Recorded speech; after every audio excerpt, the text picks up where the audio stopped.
I bet you didn't know it, but there's a new PS4 model out. Okay, maybe you did, I don't know. In any case, gameranx is bringing you the biggest changes made in the new PS4 model. First off, an immediately noticeable thing, the hard drive cover is no longer shiny, it's actually a matte finish now. As you can see in the new PlayStation 4's promotional photos, it looks good. It's more uniform, maybe even a little bit more mature, dare I say, and it was maybe just a little bit weird to have a glossy finish panel when the rest of the thing wasn't. It just goes together with itself a little bit better, I think. The next change is a little bit more debated. On the CUH-1200 model of the PS4, the eject button and the power button are now both mechanical buttons, as opposed to touch buttons. Some people think this is good, some people think this is bad. A reason for it being good, sometimes when the PS4's rubber casing expanded, because that's what things do when they get hot, it could trigger a disk eject, which was obviously very annoying, especially if you were in the middle of playing a game. That's obviously fixed when you have mechanical buttons. However, there's also a school of thought that thinks that the mechanical buttons do not look as good. From their perspective, a machine that's focused on design, having this kind of button is kind of a contradiction. I don't know that I fully care for the look of the buttons, but on the other hand, it's not really the look of the console that matters, more how it works. And the disc just randomly ejecting kind of sounds terrible. So while I kind of agree with the aesthetic criticisms of the mechanical buttons, it's functionality that is ultimately more important to myself. When you get through with this video and start writing your comment, maybe weigh in on this. The new PlayStation 4 is also 10% lighter. Now, I don't really know too many people who just carry their PlayStation 4 around all the time, but that's still a good thing. Well, unless you had planned on using the PlayStation 4 as some kind of a wrecking ball, whether you had intended to destroy something or just ride around on it naked like Miley Cyrus, probably not going to be as effective. In fact, it's going to be 10% less effective at that. I don't know, maybe not the riding around part. But now you know that if you're going to take the system over to your friend's house to play it with them or something, if for some wild reason you actually walk over to their house when you do it, more likely you just walk to the car, that backpack is going to be 10% lighter. Up high, Sony.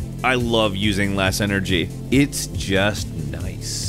The position of the ports on the back of the PS4 has changed as well. The Ethernet has been swapped with the HDMI, which has been swapped with the USB. Yes, I realize that sounds insane, and I'm not really sure why they did it. It doesn't really seem as if any information explaining why they did this is anywhere, but it also doesn't really affect your experience negatively in any way, so I'm not sure if it really matters. It is a bit weird though. They've also changed the number of screws hidden by the warranty voiding seal. There used to be 4 screws behind it, and now there are only 2. I don't know exactly what this means for the modding community, and I am way too chicken shit to mess around with the innards of a game console and end up breaking it and not have any recourse. People who successfully do that stuff, I admire. There are a number of changes internal in the PS4 as well. The first, in the previous PS4 models, there are 16 512 megabyte capacity memory chips that are sort of randomly placed throughout the motherboard. The new motherboard, however, has 8 modules. Each of the new modules have a capacity of 1 gigabyte. The new PS4 and the old PS4 have the same amount of memory, 8 gigabytes, but now it's being done with a lower power draw and therefore less production of heat and therefore less need for a fan. Not that the fan is gone, it is still around.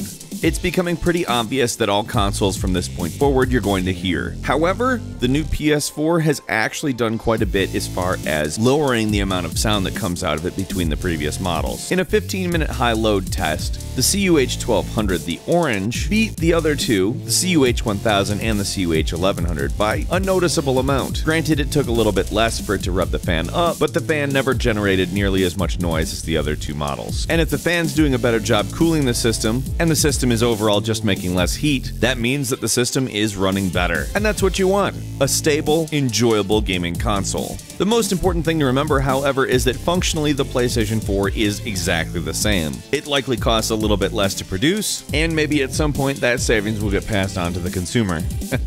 Hey, so do us a favor and leave us a comment here on this video. Also, don't forget to click the like button if you enjoyed this or any of our videos. It's an immense help to us and we appreciate it a great deal. If you're new around these parts, you should probably subscribe to the channel as well. We upload new videos every single day, so you should probably check back tomorrow, but having a subscription helps you be one of the first to see new videos. We'd like to thank you very much for watching this one, and we will see you next time on gameranx.